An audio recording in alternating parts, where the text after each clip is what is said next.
তবে কেন এক নও হে মুসলমান, এক হও করি আহ্বান। আমাদের প্রভু এক নবীর উম্মত, জীবন বিধান এক, ঐশী বাণী কুরআন। বাইতুল্লাহ এক, মদিনা শরীফ এক, উহুদ পাহাড় এক, বদরের মাঠ এক।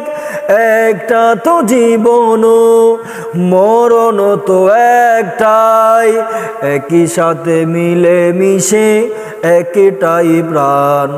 তবে কেন এক নও হে মুসলমান, এক হও করি আহ্বান।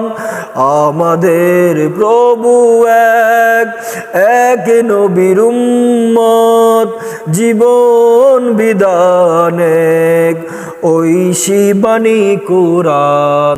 সবাই এক, এরপরও মুসলমানদের মধ্যে কি হয়ে গিয়েছে? বিভক্ত হয়ে গিয়েছে। কেন হয়েছে?